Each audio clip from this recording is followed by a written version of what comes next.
Episode 6 of the Book of Boba Fett was some of the best Star Wars content I've seen in a long time.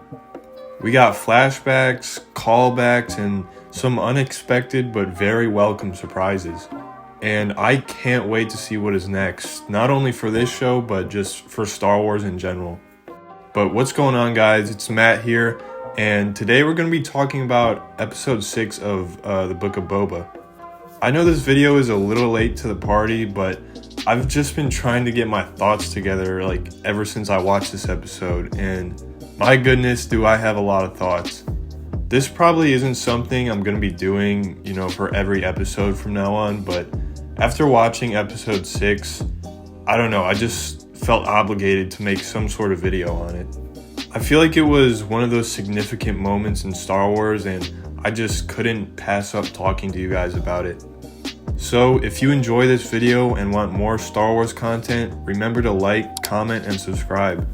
But without further ado, let's get right into it.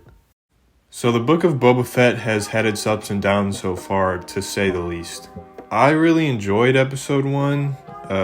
Seeing Boba Fett punch his hand out of the sand after escaping the Sarlacc pit just got me super hyped for the show. And I don't know, I thought it was so badass, and it just fit Boba's survival by any means sort of lifestyle.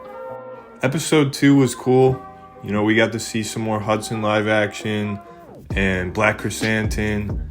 We got to see Tashi Station, where Boba did his thing and just kicked some ass. And we even got to see that dude who used to be in some of those old Smosh videos. So, that was cool. Episode 3 was, well, you know how that went. Episode 4 was refreshing, especially seeing Boba just completely gun down that biker gang with no remorse. That was probably the most Boba Fett moment we've gotten in the show so far, honestly. And of course, episode 5 was amazing, but it was literally an episode of The Mandalorian thrown into the middle of the Boba series. But episode 6 just hit different. Now, I'm not going to break down the whole episode or anything like that.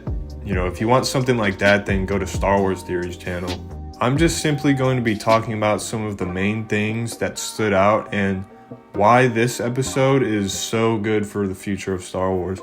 So let's start off with Luke. My goodness, did Luke look amazing.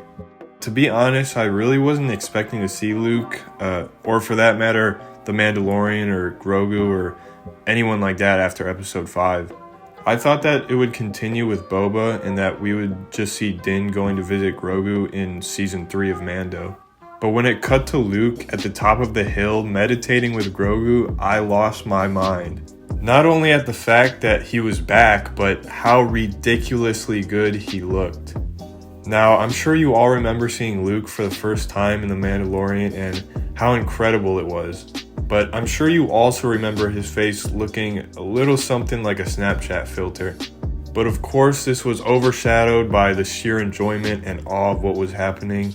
And sometime after that, it was announced that Lucasfilm had hired a YouTuber named Shamook. And I remember being super excited about this because I had been a fan of his work, especially his Han Solo deepfake. And I'm actually not too sure if this was him that worked on it, but I would assume, that it was. And man, does it look great. All I could do while watching it was just keep repeating, oh my gosh, and no way, because I genuinely just couldn't believe how good it looked. It was like someone took a time machine, went back in time to Return of the Jedi, grabbed Mark Hamill and just brought him back, and I was now watching a young Mark Hamill in 2022. And I noticed at first that they were showing him talk very little, they would cut away when he was saying something, so I assume that probably that's how it would be for the majority of the episode, probably because, I don't know, they were still trying to perfect the technology, but I was completely wrong. He ended up getting so much more screen time and dialogue than I thought, and it was just so cool to see. It makes me excited to see what other characters they'll do in the future, considering, basically anyone is possible at this point. And it really shows that someone at Lucasfilm is listening to what the fans are saying. So not long after that, we see Luke and Grogu, which, can I just say, it was great to see Grogu again too. But we see them going for a walk with Luke adorably helping Grogu keep up with him by lifting him up with the Force every couple of feet. And Luke brings up Yoda and asks Grogu if he wants to remember where he's from. And what happened next blew me away once again. I'll probably say that a lot throughout this video just because there were so many of those moments in this episode. But we go into Grogu's mind and we get a flashback of Order 66 with the 501st gunning down Jedi as Grogu helplessly looks on. I remember thinking, holy crap, we're about to see who saved Grogu. But it cut off right as the 501st is about to get him. And to be honest, part of me was low-key expecting Anakin to show up. Obviously not Hayden Christensen, but I thought maybe they would show like a blue lightsaber come from behind the clones, or I don't know, a hooded figure walking towards him, but not to save Grogu, but just, to get a glimpse at Anakin again. But seeing Order 66 for the first time in live action since the prequels was awesome, and it makes me so much more hopeful that, hopefully we'll see something like this in the Kenobi series. And right after we get this, we get yet another welcome surprise, Ahsoka.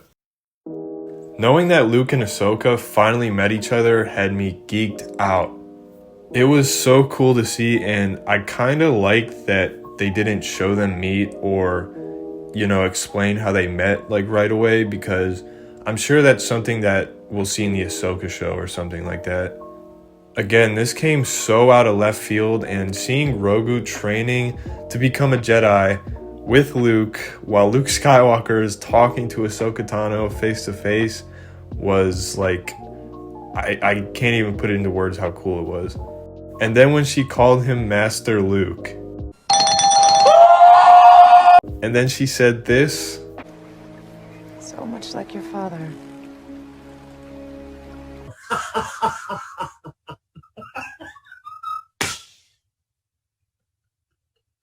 Hey, what's going on? Bro, so good. I can't wait to see them interact more in either the Ahsoka series or the Mandalorian, or maybe both, but it's cool to see them on screen together. Another moment I thought was super cool was when Luke had Grogu on his back, just like he did with Master Yoda. Only now he's the master. Everything has come full circle, and it was really touching to see. And did anyone notice the little flip he does when he's running? The exact same one he does in Empire Strikes Back.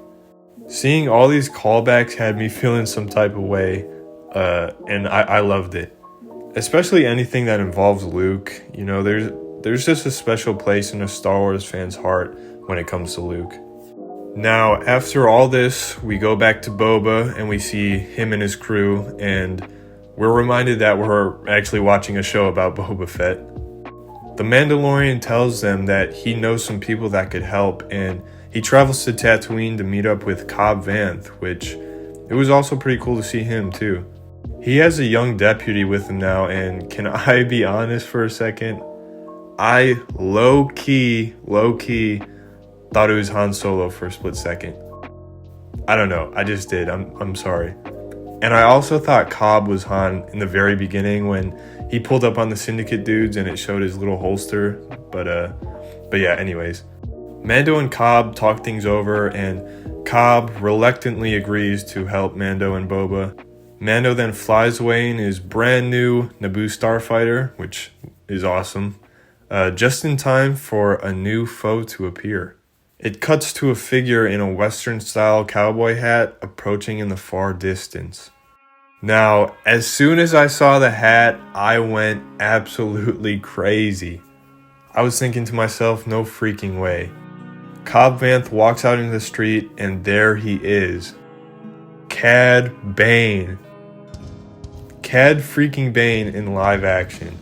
The way they revealed him couldn't have been more perfect. This ominous figure slowly approaching with the heat waves from the hot sands of Tatooine distorting him. the mysterious, unsettling music in the background. It was something straight out of a Western film, which obviously fits Cad's, character perfectly. And it also didn't feel forced or like fan service or anything like that. Seeing Cad Bane in a Boba Fett show felt very appropriate. Now, as I was losing my mind, I noticed one thing that stood out as he approached. Damn, this dude looks pale. I even thought for a split second that it might be a troll and like it's not actually him, but obviously when I heard the voice that 100% confirmed it. But I was still incredibly hyped, so I didn't care at all. And then Cobb Vanth asks his name, and Cad lifts his head to reveal his entire face. And that's something I want to talk about just a little bit. I'm sure you've seen what people are saying about how Cad looks by now, and it's basically what I thought when I first watched it as well. He looks pretty good as is, but I do think there are two major things that they could have done a bit better. Number one, his skin color. Number two, his mouth. A lot of people were saying his face looks a bit too pudgy and round, which I agree with, but I think that's simply because of his mouth placement. It should be just a tiny bit lower on his face, and that would give him the appearance of a longer face that we all know him by. I was even covering his mouth with my finger when I rewatched it and was imagining it a little bit lower, and I really think that was the biggest reason he looked a little bit off. And for the skin, simply make it a bit more blue. Easy. A lot of people are saying he probably looks like this because of his age, which, yeah, maybe. And people were also saying that it's simply because they're turning an animated character into a real one, and they're going for a more realistic approach. But the reason I don't really agree with that is because the Duros, which is, Cad Bane's species, has been in Star Wars many times already. We've seen one recently in the Eclipse trailer. They're in Battlefront 2, and in fact, they were literally in A New Hope in the Cantina, so they were in the original movie. And they all have the same sort of look, the look that we're all used to. And it doesn't really make sense to me why they would change the actual structure of his face. The thing is, he's not human, he's an alien. His species doesn't exist in our real world, so you don't need to make him more realistic. His cartoony features, the big head, long face, big eyes, with the fat ass, they can still be used. You don't have to give him human proportions because he's not a human. There's a video by Cinematic Captures called Cad Bane Rework, and I think what he did looks a lot better. To me, this is exactly how I imagine Cad Bane to look in live action. And he posted it like a day after the episode aired, so clearly it isn't something too difficult that Disney couldn't handle. But either way, even if they decide to keep him the way he looks now, that's still cool with me. I still think he looks pretty good. But anyways, to get back to it, he then gets into a classic Western style standoff with Cobb Vanth, and when Cobb's deputy makes the mistake of going for the draw, Cad shows them both why he's the quickest gunslinger in the galaxy. He mercilessly guns them both down in a matter of seconds. Now at this point, I honestly thought Cobb Vanth was dead, but something actually Derek had pointed out to me, which I didn't even notice at first, was Cobb is most likely still alive because he only got hit in the shoulder. And considering he wanted to gather the townspeople to tell them something that would make them want to fight, a couple minutes before, I'm guessing he's still alive because we never get to hear what it is that he has to say, so I'm guessing that's something that Lucasfilm is going to want us to know. And as for his deputy, yeah, that dude got laid out. He ain't coming back from that. And I also love how literally no one went to check in on my man. Like, dude just got straight up murked and no one even gives a shit. Everyone rushed straight to Cobb and is like, gives him bandages and shit like that. Well, my man's literally just left there to die. Like, bro just caught 4 shots to the body, but hey, let's go make sure Cobb's shoulder's okay, But yeah, anyways, this was such a dope scene, and seeing Cad Bane only makes me get my hopes up even more that we'll get to see Bosk at some point. Fingers crossed.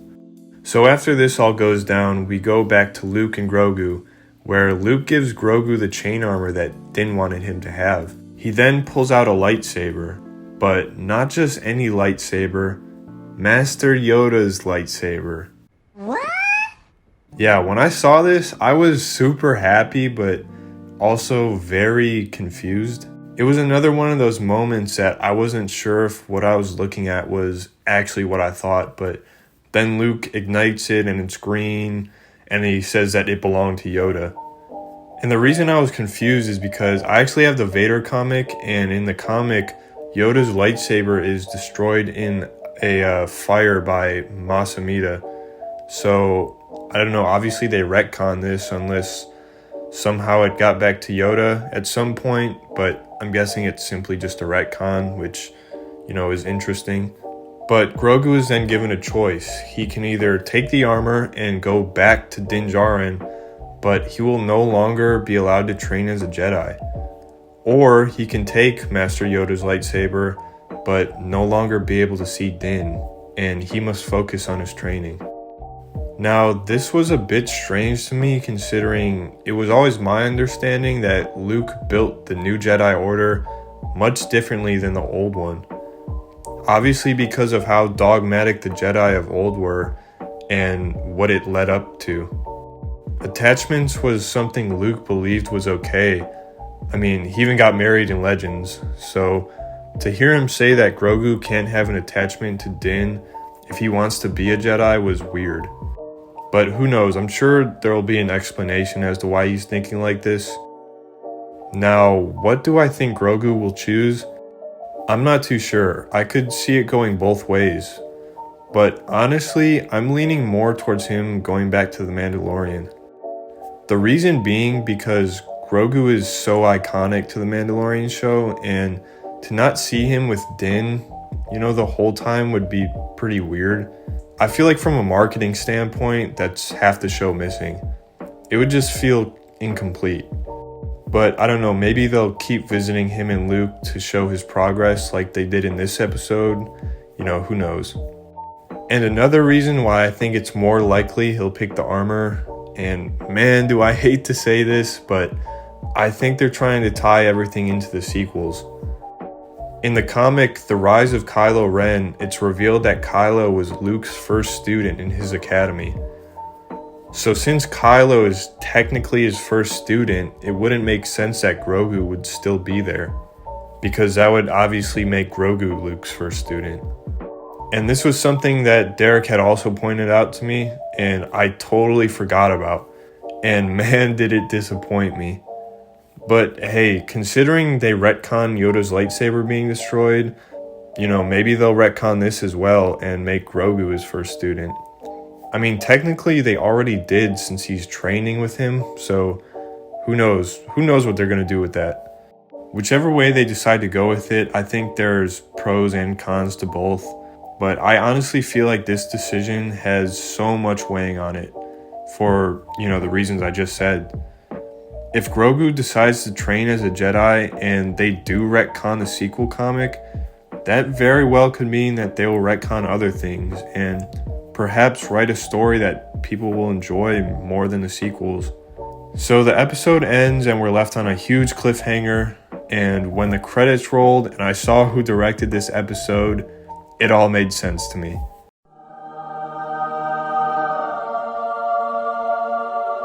Of course, I thought to myself, who else would be able to make an episode so good and so true to Star Wars but Dave Filoni? All I can say is thank you, Dave, for being one of the few people left in charge who actually seem to care. Disney, please put this man in charge of everything Star Wars related. Please. After I finished this episode, I took some time to let everything I watched sink in, and honestly, something hit me. Whether it was intentional or not, this was a huge middle finger to Disney and to the sequel movies. Now, like I said, I'm not saying Dave intentionally made such a kick-ass episode for the sole purpose of proving a point, but he made a kick-ass episode that proved a point nonetheless. This episode was filled with prequel era and original trilogy era content, and what do you know, people are going crazy over it. Not only are people saying it's the best Boba episode, but a lot of people are saying it's the best Star Wars they've seen in a long time. People want to see Luke Skywalker from Legends. They want to see prequel content, and they want to see Clone Wars characters on screen. And this episode proved that. All Disney needs is people like Dave who genuinely care about Star Wars. And people would probably stop complaining so much. And if you're someone who likes the sequels, this isn't me trying to hate or to tell you you don't know Star Wars, but I think anyone who pays attention, even a little attention to Star Wars, knows that the large majority of people just don't like the sequels. Simple as that. And there's obviously many reasons why. But anyways, I can't wait to see what is next for Star Wars. I'm extremely excited, a little bit worried, but overall just so hyped to see what's going to happen next. My excitement for the Kenobi show just grows every day, and especially now after seeing what they can do for us. So anyway, that's my little rant, discussion, whatever. So that's all I have to say, but let me know what you guys thought of this episode and what you think of this series so far as a whole. Are you happy with it, upset, just don't care at all? I'm curious on your opinions. I'll be reading your comments, so feel free to let me know what you thought about my opinions as well. This video took a while to make, so I'd really appreciate it if you left a thumbs up and subscribed. But anyways, I'll see you guys in the next one. Peace.